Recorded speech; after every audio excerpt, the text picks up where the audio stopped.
Hello everyone, কেমন আছো তোমরা সবাই? আমি তো খুব খুব খুব ভালো আছি। তো চলে এসেছি নতুন একটা ভিডিও নিয়ে, রান্নার ভিডিও। খুব হেলদি অ্যান্ড টেস্টি একটা খাবার, যেটাতে আমি রেখেছি পটল, আলু, কাঁচা লঙ্কা, গার্লিক অ্যান্ড আদা।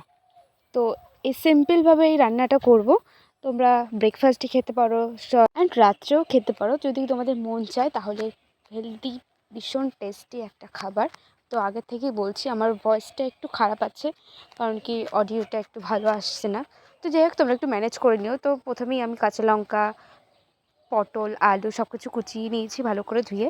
তো এবার আমার আটাটা মাখবো।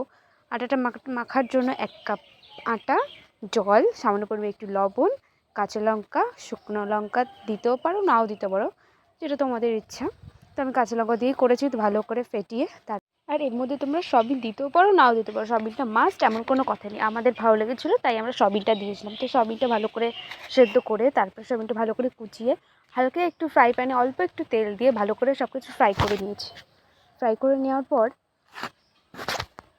জানো তো আমাদের এই যে এটা নাম দিয়েছি, মানে নাম আমি সেরকম ঠিক করিনি, কপিরাইট দোসা। তো এটা কেমন হয়েছে তোমরা জানিও। কপিরাইট করেছি কারণ এটা দোসার টাইপেরই, কিন্তু দোসা না।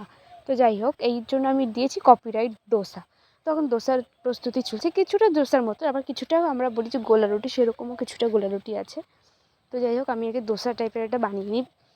বানিয়ে নেওয়ার পর এপিস ওপিস উল্টে ব্যাস আমরা সার্ভ করেছি। খুব দারুণ হয়েছিল খেতে, জাস্ট অমায়িক। তোমরাও যদি খেয়ে থাকো তাহলে বলবে। আর হ্যাঁ, তোমার যদি ভালো লাগে তাহলে একবার বাড়িতে বানিয়ে খেও।